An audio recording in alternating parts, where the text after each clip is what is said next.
Welcome back to Breakdown. October 18th, Wednesday. JJ, SEC and Big Ten. Can we break them down? Let's break them down. Let's break them down. Okay, JJ, last week. Let's talk about week 7 football games last week. Week 7. Big Ten, SEC. Where should we begin? Why don't we start with the SEC? Okay, SEC. Trying to think of a big game in the SEC. Missouri, Kentucky. Both one-loss teams. A couple of 5-1 teams. Yeah. Kentucky was the one that retained their ranking. Missouri lost it, even though they played LSU a lot closer than Kentucky was able to play Georgia In previous games, right? The week prior, so. Yeah. So one of these teams is on a 2-game losing streak, and that team is not Missouri. Missouri pulled it out. They went down 14-0 to start the game and ended up winning by, I believe, 17. How big of a win is that for Missouri? Well, that's a huge win for Missouri. Outside of the Georgia game, Missouri can. I don't know if they can run the table, but they can win a lot of games on their schedule. Okay, they're a one-loss team. They still got Georgia and Tennessee. Yeah, capable of beating Tennessee. Absolutely capable of beating Tennessee. And Georgia has had some down games. Georgia has had some down games. Could Missouri win the East? Could Missouri win the East? Georgia did lose their tight end for Brock Bauer. 4 or 4 weeks. One of the Heisman favorites. Yeah. The person with the best Heisman odds outside of a quarterback. Their tight end. Yeah, so going to be gone. So he's a pivotal player. Unfortunately, for the rest of the SEC East, Georgia has about 2 or 3 other tight ends that are going to play in the NFL as well. I know Missouri cannot win the SEC East, but they can finish second. I'm not counting anybody out. Stranger things have happened. For instance, last year, TCU was picked, I think, to come in last or near the bottom of the Big 12. True. That did happen. Ended up playing for the championship game. Lost that championship game, though. But I'm not counting Missouri out. They got a decent quarterback. Yeah. Riley Cook. Yeah. He can run it. He can throw it. He's and he has weapons to throw it to. Brady Cook. He's number 7 in passing yards right now. Yeah. So he is a little similar to Max Duggan last year, the guy that was the quarterback for TCU. I'm not counting Missouri out though, JJ. But that was a big game for them beating Kentucky. The other big game in the SEC was A&M at Tennessee. How did that turn out? It was not the most aesthetically pleasing game to watch. Neither offense really did much of anything. Both QBs, Max Johnson and Joe Milton, neither one of them really got it done. I think Joe Milton threw for 77 yards, and so it was a run it type of game. Okay, Tennessee pulled it out though. Tennessee had supposedly that high-powered offense coming into the season. Everybody was talking about. What's the problem? The weapons. They don't have Jalen Hyatt and they don't have Hendon Hooker. The quarterback is a little bit. Well, they didn't have those, and they were still picked to be high-powered. Well, it's very, very obvious that they don't have anything coming close to replicating that. All right. At this point, maybe they can still, change that narrative by the end of the year. But right now, the offense is struggling. What say you? They're struggling big time. Defense is really good, though. Defense is good. Offense is struggling. They're not what I thought they were going to be. How big of a loss was that for A&M? I don't know. They've lost 2 in a row. I know that they have lost 2 in a row. Three total for the season. Yeah, but these are all expected, at least for me. I never thought that Jimbo could beat Nick Saban. I know he did once, but I just didn't see that happening. Okay.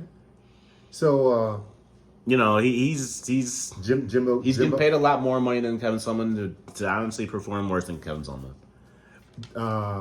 Jimbo gonna be at Texas A&M next year.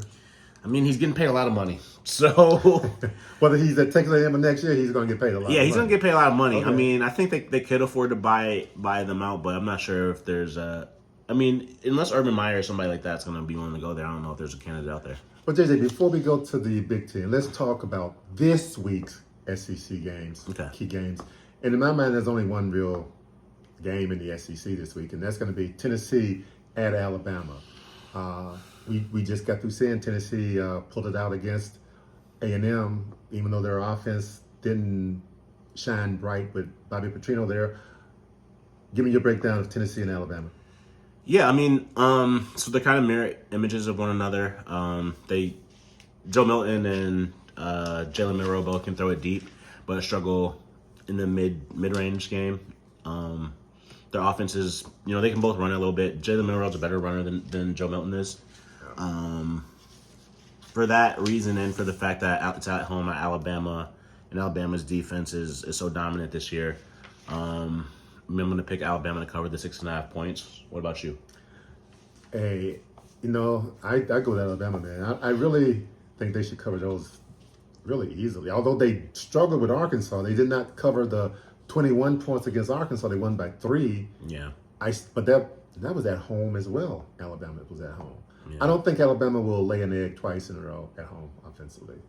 That's my take. Okay. Want to look toward the north? Yeah, let's head north for a little bit. Let's go from the SEC to the Big Ten. That'll work. Last week, JJ, a big game in the West. Iowa was at Wisconsin. How did that turn out? Oh, it was everything everybody expected. It was a shootout between Iowa and Wisconsin. It was okay, shootout. It was the equivalent of Oregon and Washington, just the Midwest version. The Midwest, 3 yards and a cloud of dust. Oh man, it was something to behold. But having said that, it was like 15-9. What was the final score? I can't remember. It was not pleasing to watch. It was 15-6 maybe. Yeah. But the win. Iowa did win. They have only one loss. Iowa won. They're either 5-1 or 6-1 in the season. They have one loss this year. Yeah, they're either 5-1 or 6-1 in the season, but they have a negative point differential. Explain that. They lost to Penn State by 1 million, and when they win, it's by a touchdown or less, and when they lost, they lost. Iowa is 6-1. Iowa is 6-1. So they got 6 wins. They're already bowl eligible, and they're in the driver's seat in the Big Ten West, and they have a negative point differential. They have one loss, and they have a negative point differential. That's Iowa. What did that tell you? It tells me that Kirk Ferentz does not care at all about the rumors about his son's contract as it pertains to scoring. As long as they win, they're gonna win, and he'll take that to the bank, and it's not gonna be pretty. Al Davis said it better than anybody. Yeah, just win. Just win, baby. That's yeah, even if just win, baby. After 7 games, you have a negative point differential. I don't really know how that's possible, but so Iowa is in the driver's seat for the West. Somehow. One other game last week wasn't a key big game, but it was something. Michigan State at Rutgers. Michigan State was coming off a bye. Yeah, and coming off the bye, they changed quarterbacks. They gave the redshirt freshman Caden Hauser the opportunity to get first team reps during the bye week and take those reps into the game, and it started off. How did it start off? It started off excellent for Michigan State. That was a tough one for Michigan State to lose. Yeah, and Poughkeepsie, New Jersey, or whoever Rutgers is. Piscataway, something like that. Piscataway. Yeah, that's a tough one to lose. Michigan. You want to talk about this week's game? Well, yeah, transition from that. From last week to this week? Michigan State will be hosting Michigan. They'll be coming here to land. So Michigan State had a tough loss at Rutgers last week. Yeah. Sorry. And now that team in Ann Arbor gets to come to East Lansing. Yeah, they're on a losing streak. They are hosting Michigan. They're a 24.5-point underdog. When you say they, who? The home team. The home team is the 24.5-point underdog. Oh, man, that's a lot of points, JJ. That is a lot of points. That's a lot of points to give up. Last year, at the end of the game, something broke out. It was a fight. Yeah. Amongst the players. Yeah, right after the game. I remember that. Yeah, the tunnel. Is that going to happen again this year? I don't think they're going to be in the tunnel at the same time this year. Okay. I think they're going to take necessary precautions. And actually, they're going to be at Michigan State, and they have 2 tunnels because, yeah, they're not soaked in the tradition that Michigan is. Understood. You giving Michigan State a chance to cover? Yeah, they could cover. I don't think they will. I think because of last year, Michigan is going to want to throw it on them because they haven't really done that a lot. They've been doing a lot of running on a lot of teams, but I think they might want to run up the score a little bit. Who has the number one scoring defense in college football right now? I think it's a Big Ten team. What team is it? Michigan. Okay. They're giving up 6.7 points per game. Yeah. I say Michigan State gets more than 6.7. Okay. You know what? I do too. I think that they get 7. But I don't think they get more than 8. 7-0 is a winner. Yeah. Okay. I think Michigan. So Michigan gets more continues to roll. What you're telling me? Yeah, I think Michigan gets more than 20 in the 20s. I think they get in the 30s or 40s. Michigan's the number one team in the country, in your mind? That's a good question. Like we did mention, Brock Bowers going down for Georgia. Yes, we did. That does make me. It does make me. I don't know. Honestly, okay. That's a good question. So the Michigan State game, obviously, you and I both got Michigan winning that one. Yeah, I think a lot. Hurts my heart to say that. There's another big game in the Big Ten, JJ. Yeah, Michigan's biggest rival, Ohio State, is hosting the other power team in the conference before USC comes in next year. Penn State. Penn State going into Columbus. 4.5-point underdogs is Penn State on the road. And this one is a big one. Any of these teams could win the Big Ten. Either of these teams could win the NCAA championship this year. Mm-hmm. So Penn State versus Ohio State that's a really big. And speaking of scoring defenses, don't two of those defenses play 2 and 3? Yeah. Penn State has the second ranked scoring defense in the country at 8 points per game, and Ohio State is third at 9.7 points per game. Three of the top 3. The Big Ten, that's right. Michigan, Penn State, and Ohio State scoring defense. There's another Big Ten team in the top 10 as well. So leading the West. The team that we talked about, Iowa. So yeah, no one does it like. So they got 4 teams in the Big Ten and that are in the top 10 in scoring defense. Yeah, no one does it quite like. So if you go see a Big Ten game, you might not see a lot of scoring. I would anticipate not a lot. However, Jay, Penn State is the 5th highest scoring offense in the nation. Yeah. How impressed are you by that? Moderately impressed. I mean, I've seen all of these teams' schedules. I mean, Ohio State's played a legitimate schedule in playing Notre Dame, but and Maryland's semi-legitimate. Well, I just mentioned Penn State's scoring offense, and I am not impressed at all. Yeah, I mean, because of the competition. Yeah, West Virginia. UMass, they put up 70-some points. They put up 70 points twice this year. I can't name one person that's ever played for UMass. Well, in football, I can name you a lot of basketball players, so I'm not impressed with their scoring offense, but their defense, I think, is legit. Yeah. So I think their offense might be legit too. I mean, I don't know if it might be. You're right. Because they've been putting up the points. It's just they haven't been doing it against competition. Yeah. Now, if they, were 130th in the country, then that they would be illegitimate. But we don't know. Just because they're 5th doesn't mean that they're actually one of the top 5 teams. But they might be. How impressed are you that they shut out Iowa, their defense? I'm not at all impressed. I mean, Iowa doesn't do a lot of scoring. Okay. I'm not sure if you're aware. I think they, even in their wins, they don't score a lot of points. We mentioned the Wisconsin win and the low scoring there. Who are you taking in this game? I'm taking Penn State to cover for sure. Cover the 4.5. Who are you taking to win? Who am I taking to win? Yes, sir. I know there's a lot of debate about Ohio State's quarterback that's following C.J. Stroud. And I'm not sure if they look quite like the Ohio State that last year they looked like, but you're not sure. I'm sure. Well, they don't look quite the same. I'll put it like that. But I still can't take Penn State to walk into the Horseshoe in Columbus and walk away with a victory. So I'm going to take them to. I'm going to take Penn State to lose by 3, but I think they're going to show a valiant effort, and I'm going to take Ohio State to win. That's where you and I differ, because in my mind, Penn State had a bye last week in playing UMass. They got a chance to put in a lot of things last week for the Ohio State game and a lot of things this week for the Ohio State game. I'm not sold at all on Ohio State's offense. I got to roll with Penn State winning it all, and I'm pretty confident with my opinion on that one. But that's just my opinion. Okay. Okay. Well, JJ, those are the big games for this week. We talked last week game, this week game. You want to talk Heisman Trophy? Can we talk Heisman Trophy for a little while? Yeah, we're coming up on week 8. So now is about the time that it's realistic to start talking about it. And who's your early pick? Well, my early pick is someone that I actually picked to win the Heisman Trophy 2 years ago. Michael Penix Jr. I picked him to win it for Indiana.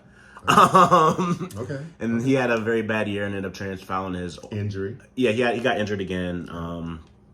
He had a very injury-plagued career, but he ended up fouling his offensive coordinator, who left to become the head coach of Washington. And I mean, look at him now. Okay. He's the heads-on favorite to win the Heisman right now. So that's your pick. Mm-hmm. What do the odds say about the various contenders? Well, BetMGM has him in first place at -145. So everybody else is plus. -145. That means if you bet $100, you get less than 45 of it. So if you bet $145, you get $100 back. That's what I was. That's what that means. Second place is a very different odds. They're plus 1,000. So you go from -145 to plus 1,000. So you get really good numbers once you go over second. So that sounds like Michael Penix has is a shoe-in. Well, he has a substantial lead. He's not a shoe-in. So tell me about the others. But the number 2, tied for number 2, is 2 quarterbacks. One from the Big 12 in Oklahoma is Dylan Gabriel, and the other would be J.J. McCarthy. J.J. McCarthy. Out of the Big 10, yeah. Does he have a big win this year? He has. I would not say he has a big win, but he had a bit of a Heisman moment last week, in the underhand flip, and then like the pose that was looked like the Heisman or whatever that they isolated. Okay. They did that for Shoelace Denard Robinson. You remember that? I remember. Yeah. I remember. Something similar for J.J. McCarthy. I think Desmond was the first one to do that. Yeah. Well. Other than that, there's an SEC. So back to J.J. McCarthy. Mm-hmm. In your mind, is he the number 2 contender? I don't see why not. I do see a little bit of an issue with Michigan being such a running-oriented team, and Blake Corum potentially stealing votes. I think Blake Corum finished 6th last year or 5th in the voting, so they could potentially steal votes for one another. But right now, I don't see any reason why they couldn't be.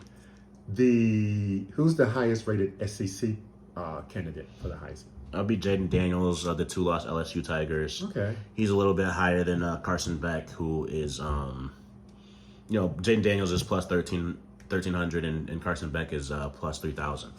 Okay. He was tied with his teammate Brock Bowers, but Brock Bowers obviously will be moving down that. What about last year's Heisman winner? He was a shoe-in to repeat this year, I thought. Yeah, and then he threw 3 picks last week, and we're talking about Caleb Williams. USC. He's still in there. He's still in the top 10. Okay. He's plus 3,500, but he had a really bad game, and they don't like to give it to the same person twice. So that's true. I mean, if he comes back and makes the playoff, which he still can do, they might give it to him. But I think nothing short of that would they do so. What about the ex-Auburn quarterback who transferred from Auburn and went to Oregon? Yeah, I mean, he played really well against Washington's defense. Unfortunately for him, he came up on the losing end. Missed the 43-yard field goal to tie it up. Yeah, as the clock ran out. But that was more of an issue on coaching. They didn't take the field goals, when they should have earlier. True, very true. And very true. That came back to haunt him later. Right. But a lot of former Big Ten players and former SEC players to talk about, and a couple of current Big Ten. Well, you're not going to get the same Michael Penix Jr. bandwagon for the Heisman as of right now, since he is so far ahead by the pundits. Yeah. JJ, I think we're about done here. I think we should get out of here. Our work is finished. Yes, sir. W-P-S. Woo Pig Suey. Who dat? We out of here.